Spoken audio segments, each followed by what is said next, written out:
Hi viewers, welcome to our channel. ప్రస్తుతం మనతో పాటు సీనియర్ పొలిటీషియన్ మాజీ హోంమంత్రి మైసూర్ రెడ్డి గారు ఉన్నారు. వారితో ఒకసారి మాట్లాడదాం.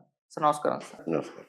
సార్ ఇటు కేటీఆర్ గారి గురించి మాట్లాడుకోవాల్సి వస్తే ఆయన ఫార్ములా ఈ రేసింగ్ కంపెనీకి సంబంధించి స్కామ్ జరిగింది. అతను అరెస్ట్‌కి పర్మిషన్ ఇవ్వండి అని చెప్పేసి అప్పుడు గవర్నర్ దగ్గర ఒక లేఖ రిలీజ్ చేశారు. సో ఆయన ఇప్పుడు పర్మిషన్ ఇచ్చేసారు. ఆయన విచారించడానికి కేటీఆర్ గారిని విచారించడానికి పర్మిషన్ ఇచ్చేసారు. ఇక మేము కేబినెట్‌లో చర్చించుకుంటున్నాం. అరెస్ట్ చేయాలా వద్దా అని చెప్పేసి పొంగులేటి గారు అనౌన్స్ చేశారు. మరి రేపో మాపో అరెస్ట్ చేసే అవకాశం ఉందని కూడా అంటున్నారు. మరి కేటీఆర్ గారి అరెస్ట్, గవర్నర్ గారి పర్మిషన్ మీరేం చెప్తారు సార్ దీని గురించి? అట్లా కాదు. ఇది ఆహ్, 50,00,00,000 55,00,00,000 ఆహ్, ఈ ఫార్ములా ఈ రేస్ కంపెనీకి పే చేసినారండి. ఓకే. మొదటి దశ జరిగింది. హ్మ్. మొదటి దశ జరిగిన తర్వాత వాళ్ళకంత లాభాలు రాలేదు, నష్టాలు వచ్చినాయి హ్మ్. కంపెనీకి. ఓకే. రే రే రేసింగ్ నిర్వాహకులు. హ్మ్. అందుకని ఒక కంపెనీ బయటికెళ్ళిపోయినారు. హ్మ్. మళ్ళా జరిపేటందుకు 55,00,00,000 అడ్వాన్స్ ఇచ్చినారు. ఓకే. అడ్వాన్స్ ఇచ్చేటప్పుడు క్యాబినెట్ ఆమోదం గానీ, ప్రభుత్వ ఆమోదం గానీ లేదు.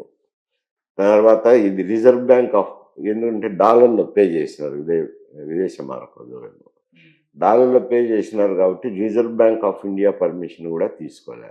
ఓకే. ఇవి తీసుకోకుండా వాళ్ళకిచ్చినారు.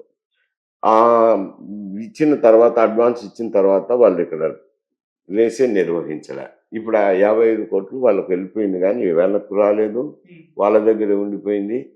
వాళ్ళు ఏం చెప్పినారో అయితే ఇంతవరకు ఎవరికీ తెలీదు. ఓకే. అది దానికోసమని అతని మీద ఆహ్, ఏసీబీ యాంటీ కరప్షన్ బ్యూరో వాళ్ళు ఇన్వెస్టిగేషన్ చేసేదానికి పర్మిషన్ అడిగినారు గవర్నర్‌ను. హ్మ్. ఈయన అప్పుడు మరి ఇప్పుడైతే ఈయన శాసనసభ్యుడే. పర్మిషన్ తీసుకోవాల్సిన అవసరం లేదు. ఓకే. అప్పుడు ఆ నిర్ణయం తీసుకున్నప్పుడైతే మంత్రిగా ఉన్నాడు. అందుకోసమని ఎందుకు మళ్ళా డీలమ్మా, కోర్టుల్లో ప్రశ్నలెందుకని ఒకటే మారు గవర్నర్ పర్మిషన్ తీసుకున్నారేమో. అంతకంటే మించి అవసరమైతే లేదు. గవర్నర్ పర్మిషన్ తీసుకోవాల్సిన అవసరం లేదు. ఓకే. కాకపోతే అప్పుడు మంత్రిగా నిర్ణయాలు తీసుకున్నాడు. హ్మ్. ఇప్పుడు ఎమ్మెల్యేగా ఉన్నాడు. ఓకే. కేసు అప్పటికి సంబంధించింది. హ్మ్. కాబట్టి మళ్ళా ఒకవేళ అది లీగల్ స్క్రూటినీకి రావచ్చునేమో అనుమానంతో ఎందుకైనా మంచిదని డబ్లీ షూర్ ఉండేదానికోసం గవర్నర్ గారు పర్మిషన్ తీసుకున్నారు. హ్మ్. తీసుకొని ఇప్పుడు ఏసీబీకి వేసేదానికి క్యాబినెట్‌లో నిన్న చర్చించి నిర్ణయం తీసుకున్నారు. ఓకే. ఏసీబీకి వేసిన తర్వాత ఏసీబీ వాళ్ళు ఇన్వెస్టిగేషన్ చేస్తారు ఈ కేసు. ఓకే.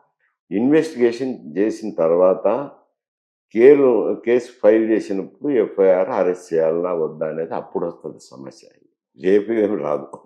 సార్ ఇప్పుడు అంటే కేటీఆర్ గారు ఒకవేళ అరెస్ట్ అవుతే సింపతి వస్తుందా రాదా అన్న చర్చ కూడా ఇప్పటి నుంచే జరుగుతుంది సార్. ఎందుకంటే కవిత గారు అరెస్ట్ అయినప్పుడు ఏ మాత్రం కూడా రాలేదు. ఎక్కడి నుంచి కూడా రాలేదు. ఇప్పుడు కేటీఆర్ గారు అరెస్ట్ అయితే ఒకేలా సింపతి రైజ్ అయ్యి మళ్ళీ ఏమన్నా కాంగ్రెస్‌కు నెగెటివ్ వస్తుందా అన్న విధంగా కూడా కాంగ్రెస్ వాళ్ళు ఆలోచిస్తున్నారని కూడా వార్తలు వినిపిస్తున్నాయి. సార్ మరి ఈ సింపతి పైన మీ ఒపీనియన్? సింపతి అంటే ఇవి కరప్షన్ కేసెస్. ఓకే. ఇవి మామూలుగా ఏదో కక్షతోనో, ఇంకొక రకంగానో, రాజకీయ పరంగానో అరెస్ట్ చేస్తే అయితే సింపతీలు వస్తాయి. హ్మ్. ఈయన కరప్షన్ కిందికొస్తుంది. ఓకే. 55,00,00,000 వాళ్ళకిచ్చినాక 55,00,00,000 ఫార్ములా రేస్ జరగనప్పుడు వెనక్కి రావాలి గదా! హ్మ్. రాలేదు గదా! ఎక్కడికి పోయినట్టు? అదే ఇన్వెస్టిగేషన్ జరుగుతుంది. హ్మ్. ఇన్వెస్టిగేషన్‌లో ఇతని హస్తం గూడా ఉంది అని ఒకవేళ విధానపరమైన నిర్ణయం తీసుకొని వాళ్ళకిచ్చినారు అనేది ఉంటే సరే. లేదు వాళ్ళకిచ్చిన దాంట్లో డబ్బు ఈయనకు ముట్టిందంటే హ్మ్. రేపు యాంటీ కరప్షన్ బ్యూరోనే గదా ఇన్వెస్టిగేషన్ చేస్తుండేది. అవును. ఆ యాంటీ కరప్షన్ కింద అరెస్ట్ అయినారంటే సింపతి ఏమొస్తది? రాజకీయ కోణంలో చూస్తే వస్తది గానీ, సింపతి వస్తదని నేను అనుకోవడంలే. అయినా జనం ఎట్లా రిసీవ్ చేసుకుంటారో ఎవరు మేము చెప్పలేం గదా! హ్మ్. ఆ జనం రిసీవ్ చేసే దాన్ని బట్టి సింపతి వస్తుందా? రాదా? అని చెప్పొచ్చు. ఓకే. సార్ మొదటి నుంచి అంటే కాంగ్రెస్ అధికారంలోకి వచ్చినప్పటి నుంచి కూడా చాలా స్కామ్‌లు బయట పెట్టింది. అంటే ఫోన్ ట్యాపింగ్ వ్యవహారం గాని, లేకుంటే సెక్రటేరియట్‌కి ఎక్కువ ఖర్చు పెట్టేశారని చెప్పేసి, ప్రాజెక్ట్ విషయంలో ఇవన్నీ కూడా ఆరోపణలు చేసింది కానీ, ఎవరి మీద ఏ చర్యలైతే ఇప్పటి వరకు తీసుకోలేదు. ఇప్పుడు ఇది కూడా అంతే అవుతుంది. జస్ట్ ఏదో హడావిడి చేస్తారు. తర్వాత మాయమైపోతుంది. కేటీఆర్ గారు అరెస్ట్ అయితే ఉండదని కూడా అటువంటి అనుమానాలైతే ఆ వ్యక్తమవుతున్నాయి సార్. ఆ కేసుల్లో గూడా ఇన్వెస్టిగేషన్‌లు జరగలేదు గదా! అవును. ఆరోపణలయితే ఉన్నాయి. అవును. వాటి మీద ఇప్పుడు ఇంకొకటుంది.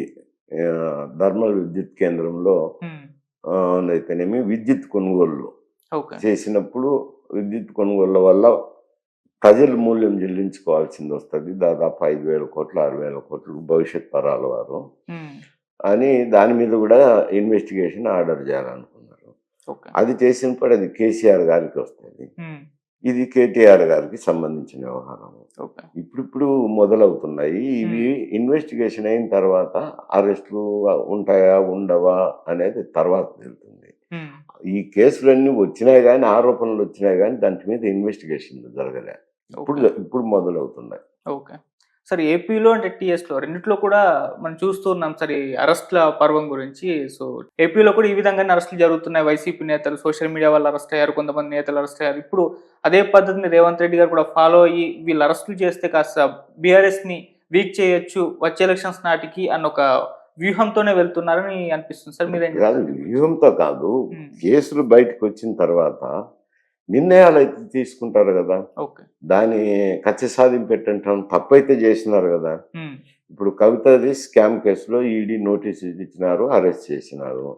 అందుకే పెద్ద సింపతి రాలేదు కదా. ఇక్కడ కూడా ఊరికి అరెస్ట్ చేస్తే కేసు పెట్టి ఇక్కడ కొన్ని జాగ్రత్తలు తీసుకుంటున్నారు. ఒకటైతే గవర్నర్ పర్మిషన్ తీసుకున్నారు కేటీఆర్ విషయంలో, ఈ ఫార్ములా రేస్లో. రేపు సెక్రటరీకి అయితే దానికి అవసరం లేదనుకుంటా, మరి దాంట్లో కూడా తీసుకుంటారో లేదో తెలియదు. అది గవర్నమెంట్ ఇష్టం. అది తీసుకొని చేసినప్పుడు ఈ ప్రూవ్ అయితే కనుక మాత్రం కరప్షన్ ఛార్జెస్ ప్రూవ్ అయితే మాత్రం ఏముండవు అంటారు. ఇప్పటికి ఖచ్చిపోతుగా అప్పుడు స్కిల్లో చంద్రబాబు నాయుడిని అరెస్ట్ చేశారు. స్కిల్లో చంద్రబాబు నాయుడిని అరెస్ట్ చేసినప్పుడు అది అక్కడ స్కిల్ దాంట్లో చదువుకున్న వాళ్ళు చాలామంది ఉద్యోగాలు సంపాదించుకున్నారు. వాళ్ళంతా బయటకు వచ్చి, వాళ్ళు ఏ పార్టీకి చెందిన వాళ్ళు కదా, ఐటీలో పనిచేసే వాళ్ళు ఏ పార్టీకి చెందిన వాళ్ళు హైదరాబాద్లో చేశారు. ఎందుకంటే ఐటీ సెంటర్ ఇక్కడే ఉన్నాయి కాబట్టి ఆడ చదువుకునే స్కిల్ డెవలప్మెంట్లో చదువుకున్న వాళ్ళంతా ఇక్కడ వచ్చి పని చేసినారు కాబట్టి మాకు ఉద్యోగాలు వచ్చినాయి. ఆయన అరెస్ట్ చేయడం, ఆయన యూనివర్సిటీ పెట్టిందానే కదా మేము అక్కడ చదువుకొని ఇక్కడ వచ్చినాము, అన్యాయం జరిగిందని చెప్పి హైదరాబాద్లో చేస్తుంటే అప్పటి బీఆర్ఎస్ ప్రభుత్వం కూడా మీరు ఆంధ్రాలో చేసుకోండి, వీళ్ళు ఎందుకు చేస్తున్నారు అనే విషయాలు కూడా బయటకు వచ్చినాయి. అందువల్ల అక్కడ ఆయన అరెస్ట్ చేసినప్పుడు కొంతమేరకు సింపతి. అయితే ఆడ ప్రభుత్వం అందుకే ఓడిపోయిందా ఆయన అరెస్ట్ చేసినందుకే అంటే అందుకని కాదు, గత ప్రభుత్వ వైఫల్యాల వల్ల ఆడ వైఎస్ఆర్సీపీ ఓడిపోయింది.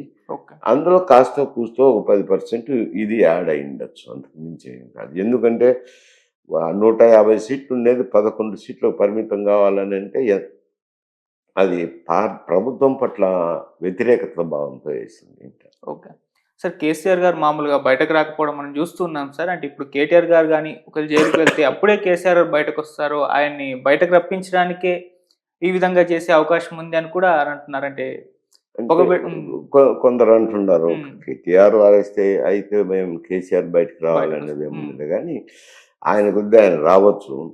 ఆయన అంటే ఓడిపోతానే ఫ్రాక్చర్ అవ్వడము, ఆరోగ్యరీత్యా హాస్పిటల్లో చేరడము అవి జరిగినాయి. మరి రెస్ట్ కొన్ని రోజులు తీసుకుని ఉండదు, వయోభారం ఉంది కదా.